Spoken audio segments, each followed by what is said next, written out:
vai ajudar você a entender muito do que eu estou falando agora. Alguns dos artigos eu vou me reportar, vários deles, na verdade, vou me reportar aqui ao longo dessa aula, mas o primeiro deles é esse daí, ó, artigo 54. A competência relativa poderá modificar-se pela conexão ou pela continência. Então, comecemos a falar da conexão. Então, quando a gente fala em conexão, a primeira coisa que vem à cabeça da gente são essas várias ligações que vão fazendo para lá e para cá, né? Eu, particularmente, prefiro trazer uma imagem um pouco mais popular para que você se lembre. Aqui, ó, conexão. É uma conexão de encanamento. O que significa isso? Um cano aqui, outro cano aqui, que vai fazendo a interligação. Eles vão ter aí uma ligação entre si, né? Um cano entra aqui, o outro aqui, aqui, e aqui no centro faz a ligação entre os três canos.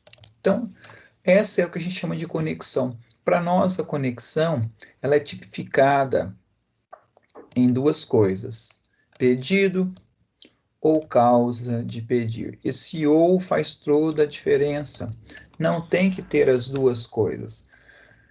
Basta que o pedido seja igual, basta que o objeto da ação seja igual, ou basta que a causa de pedir seja igual, que o contrato seja igual. Pessoal, tem alguém avançando meus slides aí, por favor, não mexe, senão fica me atrapalhando. A causa de pedido tem que ser a mesma, o contrato tem que ser o mesmo, a origem do problema, a origem do direito civil tem que ser a mesma. O ilícito... Oi. Uma pergunta. Se há conexão num processo, um aqui em Maringá e outro em Curitiba, qual o juiz que vai assumir? Ótimo. Eu vou responder mais à frente, mas vou te adiantar assim. Vai assumir o que a gente chama de juiz prevento. Não esclareceu nada, né? Juiz prevento é aquele que primeiro despachou o processo. Resumindo bem simples a sua pergunta. Para onde vai? Nós vamos reunir perante o processo que começou primeiro. Quem começou primeiro vai ter a preferência para poder ter o julgamento. Tá bom? Mesmo os dois falando que cada um estava certo, o outro estava errado, sempre. Não pode haver conflitos entre as ideias dos juízes? Exatamente por isso é que eu faço a conexão. É por isso que eu vou trazer o processo. Vamos imaginar. Perdão. O que começou primeiro foi o de Curitiba. Vamos mandar os dois processos para Curitiba. Porque o que acontece? Todos os processos, autor sempre tem razão e réu sempre tem razão. Os dois sempre têm razão. E se eu tiver processos parecidos, processos que têm coisas próximas em juiz diferente, qual é o perigo? Decisões contraditórias. O juiz de Curitiba fala que o autor tem razão, o juiz de Maringá fala que o réu tem razão. E daí? O que vai acontecer? Então, para evitar essa insegurança jurídica, eu vou reunir os meus processos perante o juiz prevento, e a lei colocou aí um diferenciador que vai reunir perante o juiz que que conheceu primeiro os processos. Ok? Entendi. Claro isso? Sim. Tá? Eu aprofundo isso bastante mais ao final da aula de hoje ainda. Então, nosso objeto de discussão é a conexão. Para a gente falar de conexão, tem que relembrar esse negócio, ó. Elementos da ação, partes, pedido e causa de pedir. O que é interessante para nós? Só causa de pedir. Interessante para nós, ou pedido, ok? As partes eu vou provar para vocês daqui a pouco que elas são irrelevantes para a conexão. Para a conexão não importa, né? Eu ia trazer, depois deu preguiça, na verdade, né? Eu ia trazer daquele slide passado nosso, aquela questão do litispendência. Ô, povo, para de mexer no slide. Aquele da litispendência, conexão e coisa julgada, né? Que ia trazer aquele esquemão lá de novo aqui para vocês, mas aí acabei achando desnecessário. Então, para as partes, é interessante para a litispendência e para coisa julgada. Para conexão, ninguém vai tratar das partes. né? Podem ser as mesmas ou podem ser diferentes, não vai influenciar no resultado do nosso processo, né? Até, acho que foi a Priscila que perguntou aí, né, Priscila? A conexão traz para nós como consequência a reunião das ações, né? Eu vou mandar essas ações para onde? Então, eu tenho aqui num exemplo, pode ser cidades diferentes, é que eu peguei na mesma cidade por começo. Vou cortar o dedo de quem está puxando esse slide.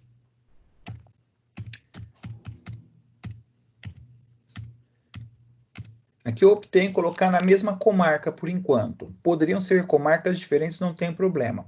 Em sendo na mesma comarca, eu tenho um processo que está na primeira vara civil e um que está na quinta vara civil. Lembrando, né, que os processos são designados para as varas por meio de sorteio. Então, coincidiu aqui do sorteio estar em processos semelhantes em juízes diferentes. Pois bem, olha o que diz lá o parágrafo 3º do artigo 53. Serão reunidos para julgamento conjunto os processos que possam gerar risco de prolação de decisões conflitantes. Eu xingo a mãe de quem mexe isso aí toda vez que mexe, de coração. Em que o aluno ele pode acessar. Eu falo para não acessar, mas não adianta. Conflitantes ou contraditórias, caso decididos separadamente. Foi aquela pergunta que você me fez. Mas se os juízes pensarem diferentes, o que é natural? É muito natural isso. Os juízes têm entendimentos distintos.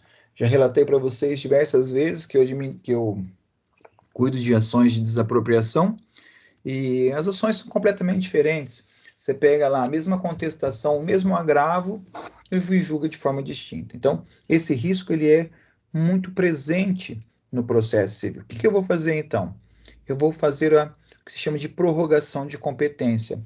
Vou mandar os dois processos, olha só, eles estavam na primeira e na quinta, agora vão estar os dois diretamente lá na quinta vara civil. Então, eu tiro o processo da primeira e mando ele para a quinta vara civil. Esse é o que vai acontecer com o meu processo. Por que foi para a quinta?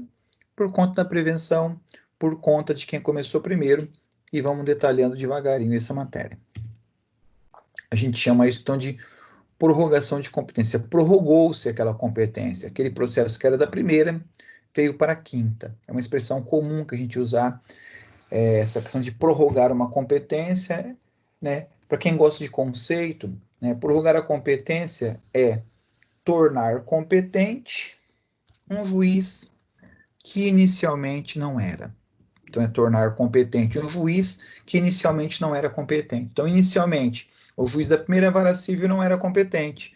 Perdão, o juiz da quinta vara civil não era o competente, seria o competente da primeira, mas veio para a quinta. Então, eu prorroguei a competência para corrigir essa questão. Tá? Então, eu trago aqui um exemplo para a gente tentar enxergar isso aí que eu estou falando com um exemplo. Então, no primeiro processo... Oi. Tem como você editar o que você falou da prorrogação de competência que cortou aqui? Tenho. Prorrogação da competência é tornar competente um juiz, ou juízo, né? Tornar competente um juiz que inicialmente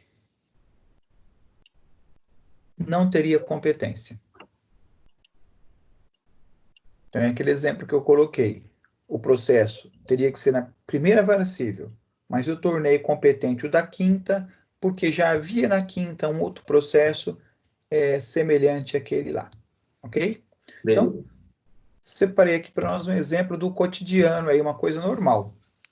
O locador, né, o proprietário de um imóvel, entrou com uma ação de cobrança de aluguéis contra o locatário. Então, o locatário não pagou o aluguel, o proprietário cobrou. Ok? Uma questão normal, um processo simples que foi proposto. Ocorre que esse mesmo locador, ao invés de... Podia ter proposto uma ação só, ele resolveu propor duas. Ele propôs uma segunda ação, dessa vez contra o avalista, por conta da reforma do imóvel, ou seja, o locatário destruiu o imóvel, quebrou lá as paredes, mexeu para lá e para cá, e entendeu-se então de querer propor uma ação contra o avalista ou fiador. Usei avalista porque é a palavra que o Humberto está usando ali para vocês. Eu prefiro a palavra fiador, há uma diferença de índole de natureza. O fiador é para relação civil, o avalista para relação empresarial. Então seria avaliação de avalista em um imóvel comercial aqui. Pessoal, para de mexer no slide, por favor. Por gentileza, só acompanhe as aulas sem clicar na tela do seu computador, que está me atrapalhando bastante hoje, viu? E eu não consigo saber quem é. Esse que é o pior. Então, perfeito, nós temos aí duas ações. Cobrança de aluguel, reforma do imóvel. Mas olha que interessante isso. Aqui as partes são diferentes, ó. Aqui, o locador até é o mesmo. Oi. Quem está falando? Você Pode pode falar? repetir de novo a diferença? Posso. O avalista é para obrigações empresariais. O fiador é para obrigação civil.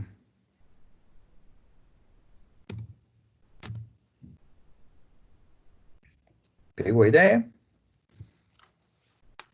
Peguei, obrigada. Por nada. Vamos lá? Então, como eu estava dizendo a vocês, o que tem de diferente aqui? As partes. As partes são bem diferentes. Embora há um elemento comum, que é o locador, observe que em uma o réu é o locatário, na outra o réu é o avalista. Contudo, a causa de pedir é a mesma, existe um contrato que uniu eles. O pedido até é diferente, os valores certamente são distintos.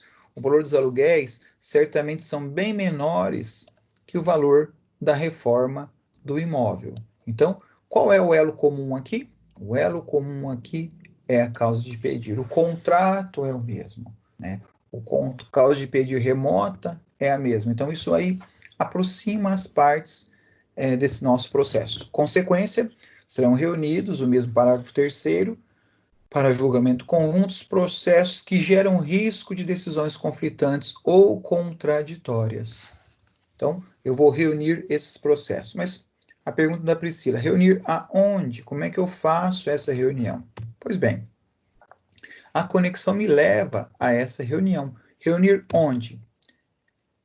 Na primeira vara civil ou na quinta vara civil, que foi o que a gente veio falando ali agora há pouco, né? Optamos aqui por uma reunião na quinta vara civil. Mas por que para a quinta vara civil, né? A reunião das ações propostas em separado far-se-á no juízo prevento, onde serão decididas simultaneamente. Continua não claro. Não está claro ainda para mim, né? Está claro que vai reunir. Vai reunir onde? Reunir perante o juiz prevento. Mas quem que é o juiz prevento, né? Da onde sai essa figura? Como é que eu posso ter essa segurança? Pois bem, o juiz prevento está lá no artigo 59. O registro ou a distribuição da petição inicial torna prevento o juízo. Então, eu tenho que sempre pensar qual é o processo mais antigo. O processo mais antigo, o processo que teve início primeiro, é aquele que terá condição de atração, né, como um imã. Ele vai trazer para perto de si os outros processos que são ali semelhantes, parecidos com ele. Então, a gente volta aqui, ó, ao mesmo problema. Então, eu tenho lá o meu locador que cobra aluguéis. Ele foi e propôs essa ação no dia 2/2/20. É dia do meu aniversário, para quem depois quiser mandar presente atrasado, estou sempre aceitando. Está lá, dia 2/2/20, foi quando a ação foi proposta e foi distribuída aqui num novo cenário, para a gente poder discutir, para a 7ª vara civil. A segunda ação, em que se discute a reforma do imóvel, dessa vez com um réu diferente, foi distribuída para onde? Para a primeira vara civil, né? Desculpa, para a segunda vara civil. Foi distribuído no dia 1º de abril de 2020. Então, vejam que o processo da segunda vara civil, está ali a setinha, vai sair da segunda vara civil e vai subir para a 7ª. Então, esse processo aqui sai desse local, né, como se eu fizesse aqui, fosse para a 7ª vara civil. Os dois processos, não vai, quando a gente fala vai reunir, não vai tornar um processo só. Nós continuaremos tendo um processo, continuaremos tendo dois processos. Qual a diferença? Que agora, esses dois processos estarão sobre o olhar de um único juiz. Um único juiz é quem vai olhar e vai observar esse processo. Claro isso, pessoal? Então, no primeiro exemplo, eu queria mostrar para vocês que dentro da mesma comarca, eu posso trocar o processo. E também meu objetivo aqui era mostrar que as partes não precisam ser as mesmas. São pessoas diferentes que estão no processo. Até aqui tranquilo. Priscila, ficou mais claro? Ficou sim, professor. Obrigada. A sua pergunta específica... Oi. Eu ainda fiquei em dúvida. Seria o juiz prevento seria então a preferência para aquele que iniciou o processo primeiro. Essa que a preferência é para o juiz que começou primeiro, aquela ação que foi distribuída primeiro. Olha só aqui no exemplo, essa ação começa em 2 de fevereiro. Essa aqui em 1º de abril, né? Qual é a mais antiga? Essa daqui. Então, como ela começou antes, ela é o juízo prevento. Tá. Tem como explicar algum conceito disso, para ficar mais fácil, do prevento? Marlon, eu posso te explicar, mas você tem que tomar muito cuidado com o conceito, cara.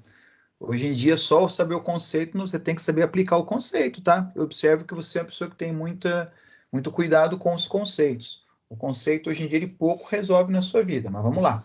Né? O que é um juiz prevento? O juiz prevento é aquele que primeiro conheceu das ações. Não interpreta como crítico que eu estou falando, não, tá? É uma observação para o seu bem, porque às vezes a gente observa que o aluno ele procura aprender o conceito, mas a mecânica do ensino hoje em dia exige a aplicação do conceito. Mas para a gente aplicar tem que conhecer. Beleza, vamos lá.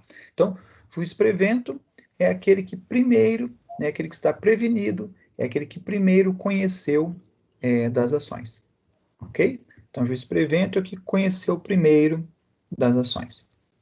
Ok? Qualquer dúvida, gente, pergunta, não fiquem acanhados, não. Tem que perguntar mesmo. Beleza? Agora eu vou trazer um segundo exemplo. Esse primeiro, como eu disse, o foco era mostrar que dentro da mesma comarca, em varas diferentes, eu vou reunir esses processos. Algo que alguém não perguntou, mas, professor, quem que fala que esses processos são parecidos? As partes, né? As partes é que vão ter que apresentar isso, seja o autor ou seja o réu. Porque os dois têm a preocupação, né, de ter sentenças conflitantes, sentenças que digam coisas diferentes. Já pensou se no caso do processo 2 entender que o contrato é nulo? O contrato é nulo num caso e no outro caso, será que não pode dar nulidade também? Então, isso é um risco que a gente não pode correr. Então, detectou a conexão, qual é a ideia? Informa ao juiz pedindo a reunião desses processos. No segundo caso, a gente... Oi. Num caso como esse, que vai fazer a junção das duas ações, quem define quem é réu e quem é o autor, daí seria o juiz, quando reunir os dois processos? Não. Quando eu reúno os dois processos, eu pego eles do jeito que eles estão. Eu não vou modificar um ou outro. Do jeito que eles estão, eu vou continuar o processo. Então, se o processo está na segunda vara civil, ele vai para a 7ª do jeito que ele está. E vai permanecer da forma que está. Então, quem é autor era autor, quem era réu. Não vai mudar isso. Ok, entendi. Obrigada. Nada. O segundo exemplo que eu trago, ele é um pouco mais complicado. Né? Sim, ele não é tão complicado, ele tem mais informação. Então, nós estamos aí diante de um acidente ao veículo que aconteceu lá na cidade de Almenara. Então, se a gente pegar o que a gente já aprendeu na aula passada, né, aonde que a ação é proposta de acidente de trânsito? No local do fato ou no domicílio do autor. Almenara, salvo engano, é uma cidade lá do norte do país, bastante distante. E normalmente as pessoas não usam o local do fato para propor essa ação. Via de regra, usa o domicílio do autor. No caso concreto que eu trouxe aqui para vocês, o nosso motorista do carro era o Gabriel Silva. né? E o Gabriel Silva mora em Maringá. Mas o motorista do outro carro é o Lucas Gomes. Esse cidadão mora em São Paulo. Como acho que a Priscila comentou ali, mas está todo mundo sempre certo. Ok, então o Gabriel acha que está certo e o Lucas também acha que está certo. No caso concreto, nós ainda temos mais informação. O Gabriel não era o dono do carro, ele estava com o carro emprestado. O carro pertencia a José Macedo, esse era o dono do carro. E o José Macedo morava em Londrina, mora em Londrina, tem domicílio em Londrina, mas não estava no acidente, não participou, não estava lá. A mesma coisa se diga o Rafael Souza, que era o dono do carro amarelo, mora em Tubarão, Santa Catarina, uma cidade portuária, não estava no carro. Então, houve o acidente, houve o dano, e eu preciso agora resolver essa situação. Alguém tem que pagar o conserto. Como que, nesse caso, foi encaminhado? Gabriel, no dia 20 de fevereiro, moveu uma ação contra o Lucas Gomes. Então, observe aqui, que é o motorista processando o motorista. Mas hoje tem alguém que não para de mexer nesse slide. Se eu soubesse quem eu cortava o dedo. Então, eu tenho aqui Gabriel e o Lucas. Pedido dele, R$53.000 para consertar o carro. E olha que interessante a segunda ação. Na segunda ação, o Rafael, o dono do carro, está cobrando o conserto do seu carro amarelo do proprietário do outro carro. Vocês vão falar, mas espera um pouquinho, isso pode? Pode. Está lá no Código Civil. Aquele que causa dano a outrem está obrigado a reparar. Então, o Gabriel entende que o motorista é que fez a besteira. Então, ele vai processar o motorista para receber. Ele poderia ter processado o motorista mais o dono do carro? Poderia. Ele poderia ter processado só o dono do carro? Poderia, mas atenção, ele decidiu processar o Lucas. Essa foi a decisão dele. O proprietário do carro, muito irritado, falou, não quero nem saber do motorista, eu vou direto a quem tem o poder de utilizar, quem tem o poder financeiro, de quem eu vou poder cobrar. Então, ele vai propor ação contra Rafael, propõe uma ação em 10 de março, entra com a ação contra José Macedo no valor de R$66.000. Então, como é que fica isso dentro daquele mesmo esquema que a gente montou? Distribuição 2, Maringá, foi mandada para a 4ª Vara Civil. A segunda ação do Rafael, distribuída dia 10 de março, foi distribuída para a 1ª Vara Civil de Tubarão. Já pensou na seguinte situação, que pode acontecer aqui? Entendeu que o Gabriel foi o causador do acidente, e na outra entende que o Lucas tinha sido o causador, então aqui não teria direito ao recebimento. Então, poderia bagunçar tudo isso. Então, eu preciso reunir isso aqui tudo perante o juiz prevento. Quem é o juiz prevento?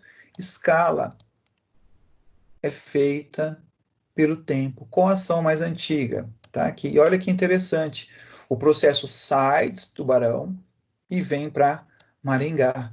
Então, se fosse processo físico, o caderno processual, aquele catatal de documentação, seria colocado no correio, no malote do correio, esse malote viria para Maringá, para a 4ª Vara Civil. Hoje, como é processo eletrônico, eu só troco a plataforma. Eu vou tirar o processo do sistema de Santa Catarina, que, salvo engano, também é um outro tipo de Projude, e vou colocar no Projude do Paraná.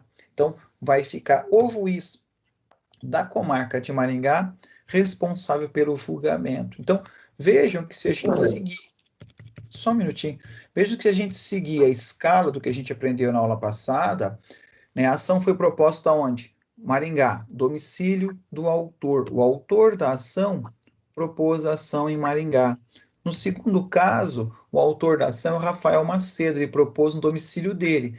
Vejam que as duas ações foram propostas perante os juízes corretos. Embora fossem juízes corretos, ainda assim vou ter o deslocamento da competência para o juiz prevento, que era Maringá. Só para terminar, antes de dar a palavra, o processo vai sair de Tubarão e virar para Maringá. Então, as audiências vão acontecer em Maringá. Isso quer dizer que os proprietários, os motoristas vão ter que se deslocar para Maringá?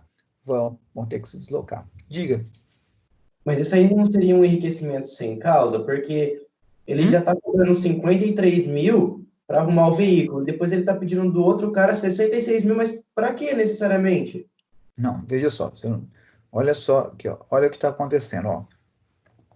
Tem nada de enriquecimento sem causa. Veja só, aqui o motorista aqui, ele acha, ele vai ter que pagar o conserto do carro do amigo. Ele tem que pagar o carro do amigo. Então ele está cobrando o Gabriel. O Gabriel está cobrando do Lucas. Ó, ele cobra do Lucas. Aqui é ao contrário, não tem enriquecimento sem causa. É ao contrário. Aqui é o Rafael, o dono do outro carro, achando que ele tem que ser ressarcido. Então ele daí está cobrando desse cara para que esse cara pague para ele. Aqui o Gabriel cobra do motorista para passar o dinheiro para esse.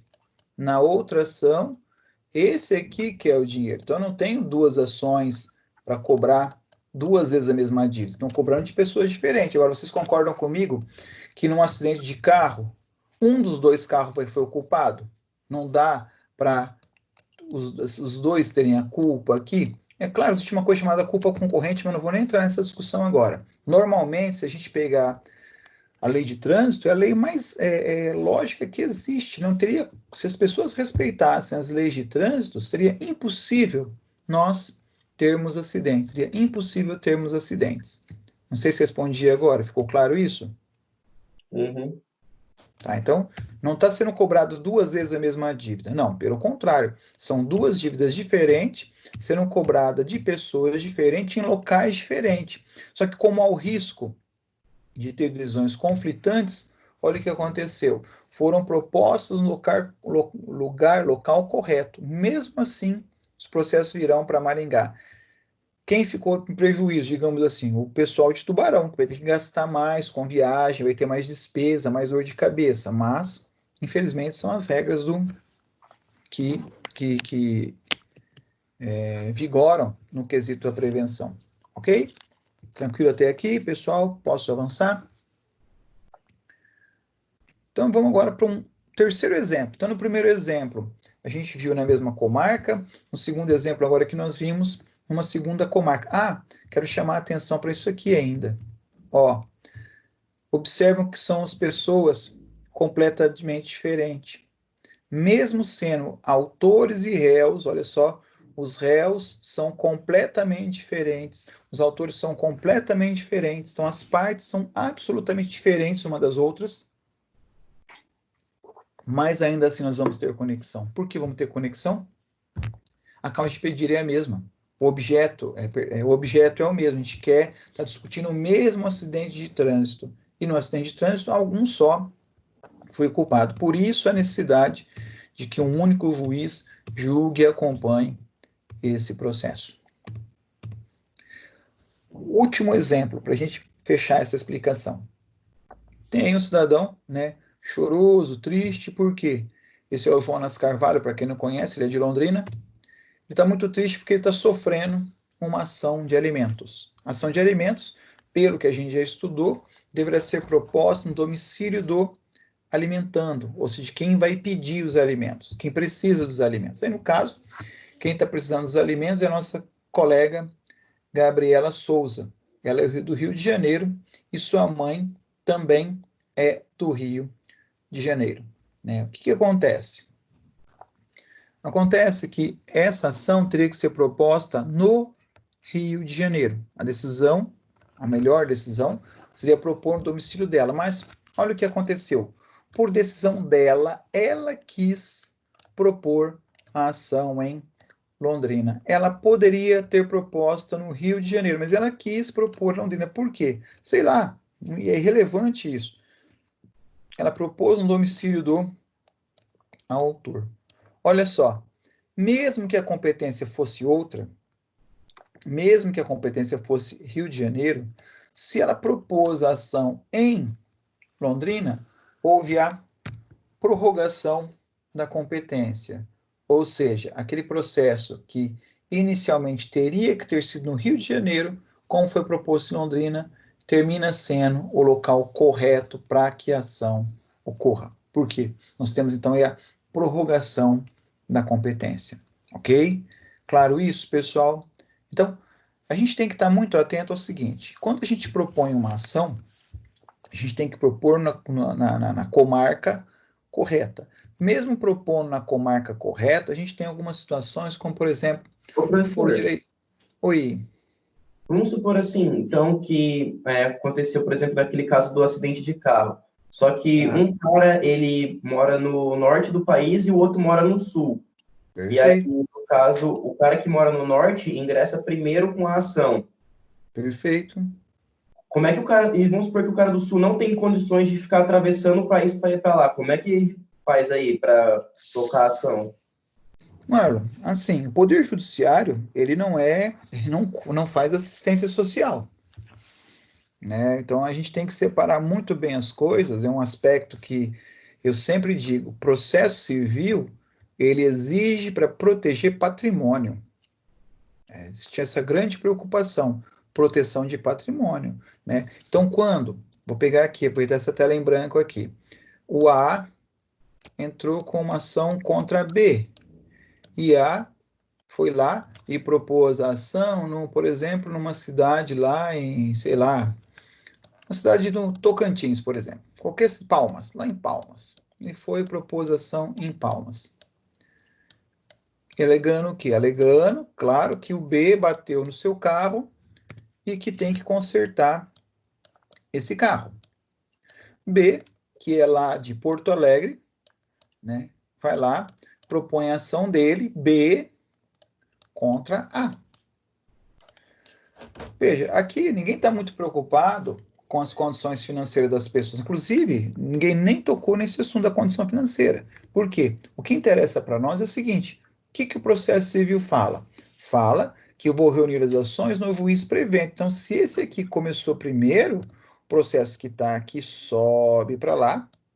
E aí, como é que faz? Como é que faz? O seguinte: a justiça garante uma coisa chamada de assistência judiciária gratuita. Só que a assistência judiciária gratuita envolve despesas de processo e o deslocamento com a viagem dele, se houver necessidade.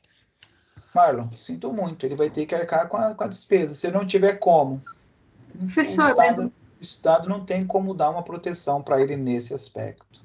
Aí ele vai perder de qualquer forma?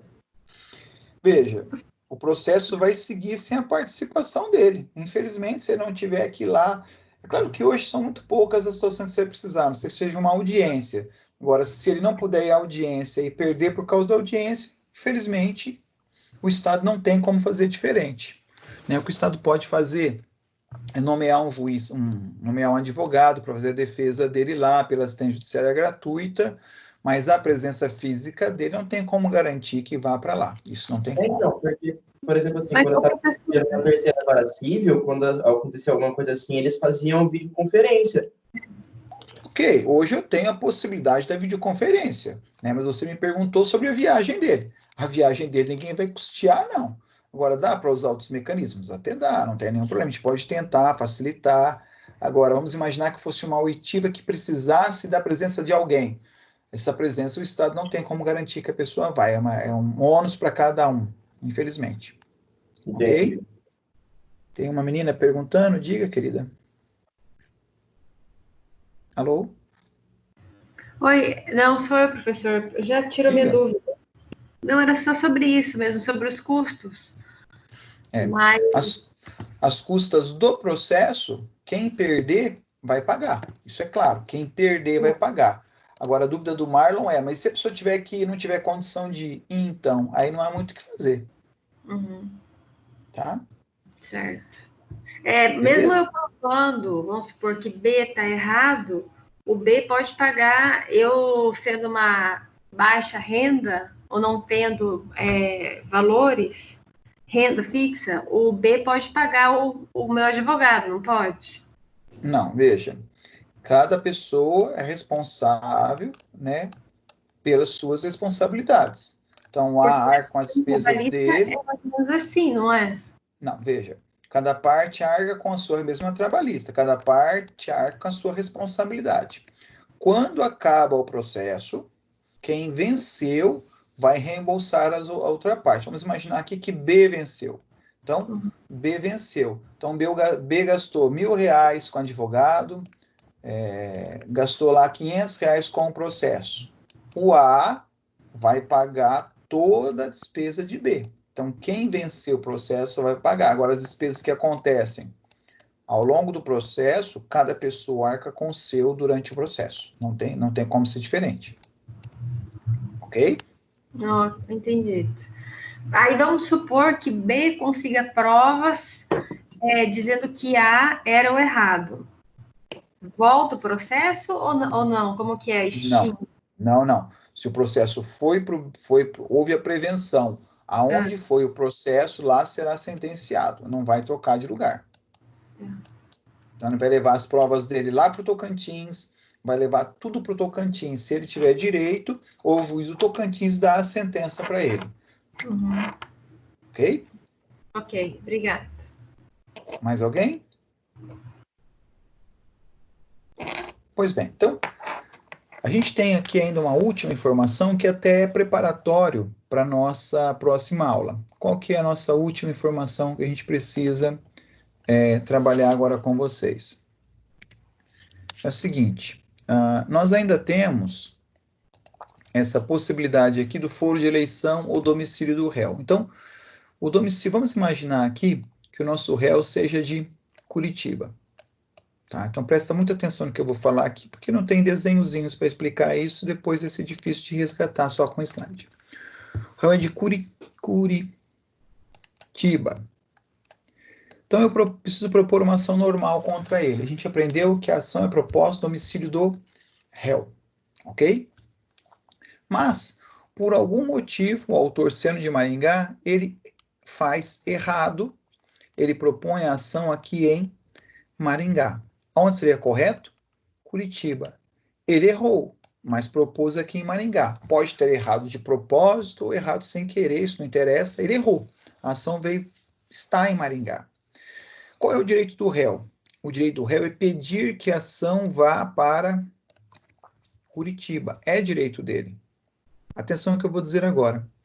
Se o réu, na contestação, não pedir para o processo sair de Maringá e ir para Curitiba, também ocorre a prorrogação da competência. O que é a prorrogação da competência? O conceito que eu ditei agora há pouco para o Marlon, torna o juiz que não era o correto, torna ele correto. Maringá não era o correto, mas foi aonde a ação foi proposta. O réu podia ter pedido para sair? Podia. Se ele pedisse para sair, iria para Curitiba? Com certeza, mas ele não pediu. Se ele não pediu, troca a competência, muda a competência. Maringá, que a princípio ele era incompetente, tornou-se competente. Por quê? Porque é uma competência territorial. Mesma coisa acontece no foro de eleição, quando a gente escreve no contrato. Aonde eu quero julgar esse contrato? Eu quero que o juiz do Alagoas julgue. Ok, mas eu propus a ação no Rio Grande do Sul. E o réu não reclamou, pedindo para ir para o Alagoas. Aonde a ação vai ser julgada? Rio Grande do Sul. Por quê? Porque é uma competência territorial. Se é uma competência territorial, ela pode ser alterada, ela pode ser modificada. Ok? Bom, pessoal, basicamente, há uma observação. Eu gosto muito do Humberto, mas eu acho que essa parte aqui está muito confusa. Eu acho que ele exagerou demais nos conceitos que ele coloca lá, nas ideias. Então, eu tentei desmistificar. Então, aqui você não vai conseguir, certamente, você vai ter que pegar o slide, olhar o texto, vocês vão ver que são coisas... eu procurei explicar, acredito, de uma forma muito mais simples do que como ele colocou no livro. Gosto muito dele, mas essa parte que eu acho que está bem difícil na obra. Ok? Bom, isso é o que eu tinha preparado para hoje, para a gente. Na próxima a gente volta, né, a fechar essa declaração de competência, como é que é feito, se propõe lugar errado. Lembra que eu falei o réu pode pedir para mudar? Como é que o réu pede para mudar isso? Beleza? Então, isso que a gente tinha preparado para hoje. Abro a palavra aí para esclarecimento das dúvidas de vocês. Alguém tem alguma pergunta, algum questionamento? Professor. Ui. aqui nós falamos sobre causa de pedir, né? Falamos. Por exemplo, do pedido. Pedido. Ele entra o valor ou entra o que representa o valor? Na verdade, poderia ser o valor ou poderia ser o que representa. Poderia ser uma coisa ou outra, mas o valor, eu tenho medo de vocês se confundirem. Pensa assim, nós estamos pedindo, vamos pensar assim, vou dar um exemplo aqui agora. Eu vendo o meu carro para você, ok? Eu vou lá, vendo o meu carro para você. A minha esposa, não sabendo que eu tinha vendido o carro para você, não sabendo que a documentação estava em vias de ser preparada, o que minha esposa faz? Minha esposa vai lá e vende o carro para uma terceira pessoa. Mas eu não te vendi um carro comum, te vendi um carro de coleção, entendeu? Então, se eu te vendesse um carro comum, quanto vale um carro comum, a gente transformava em dinheiro, ficava fácil de discutir, e aí acabaria entrando em dinheiro. Vamos trabalhar com objeto. Então, a gente vendeu lá um Fusca de coleção. Olha qual que é o problema. Você comprou, você não quer o dinheiro, você como colecionador, você quer o Fusca. A minha esposa vendeu para um terceiro que também não quer o dinheiro, ele quer o Fusca. Então, como o pedido é o mesmo, como o objeto do processo é o mesmo, a gente vai reunir o processo. Para quê? Para definir quem é o verdadeiro dono. Senão, olha que rolo poderia dar. O juiz diz que a minha venda para você foi válida. E o outro juiz fala que a venda para o terceiro foi válida. Não resolveu, porque de quem que é o carro? Do terceiro ou é seu? Por isso a necessidade da reunião dos processos, para que um juiz só analise. Aí ele vai ver se a minha venda é que foi venda lícita ou da minha esposa que foi a venda lícita. Então isso pode ser tanto para o pedido, quando ele é mais importante quando é um pedido que não dá para trocar por dinheiro, né? Porque se eu falar só valores, se eu pegar lá as duas ações, agora há pouco que eu coloquei o exemplo, até tive o cuidado de colocar aqui, ó, no slide, deixa eu ver se eu consigo voltar rapidinho, valores diferentes é para não confundir vocês. Né? A ação do Gabriel, ela pede 53 e do João pede 66 mil. Eu já coloquei valores diferentes para vocês não se confundirem, né? Porque o simples fato do valor ser igual, pode ser que as ações não sejam conexas. Às vezes pode ter o mesmo valor, mas não ter nada a ver uma coisa com a outra. Exemplo, eu quero uma pensão alimentícia de 5 mil reais e o outro quer uma indenização contra o pai de 5 mil reais. Ora, o valor é igual, mas uma é fruto de uma indenização e a outra é fruto de uma ação de alimentos. Então, por isso que eu evito falar de valor, para não confundir vocês. Não sei se respondi, Jackson. Não, sim. Eu só vejo que é meio complexo se for valor, sem ser um produto em si, né? Que nem o senhor usou aí o veículo. Se fosse o valor do veículo. Eu não consigo entender como vai se juntar. Então, se fosse o valor do veículo, poderia não dar a conexão. Eu prefiro que nesse momento, como a gente está começando, como estamos engatinhando com a coisa, não vinculasse ao valor, porque o valor às vezes pode ser o mesmo, às vezes pode ser igual, às vezes pode ser correto, mas o valor é um péssimo indicativo, porque o valor, ele nasce muitas vezes, eu tenho muitos valores iguais em ações completamente diferentes, porque uma coisa que poderia, na tua pergunta mesmo, né, na tua pergunta, como meu exemplo, eu poderia ter vendido o carro por um valor, e aí minha esposa ter vendido por outro valor, mas continuava sendo o mesmo objeto. A gente poderia ter vendido o carro, os dois, pelo mesmo valor. Ainda assim, nós teríamos um problema, né? Porque o valor seria quando você quer o dinheiro de volta. Aí sim, aí seria somente o valor. Mas, assim, é bem difícil a gente ter algum exemplo, tá, de conexão que só envolva valores. Via de regra, envolve objetos. Entendi. Ok? Beleza. Obrigadão. Que isso, estamos à disposição. O professor, vai ter aula segunda-feira? Não, segunda-feira é recesso. Vocês vão poder ficar em casa na segunda e na terça-feira. Ok, pessoal. Com relação às questões objetivas na prova, estava lá naquele documento que mandaram para a gente, que só teria que justificar que a gente assinalasse. Vai ter que acabar justificando as falsas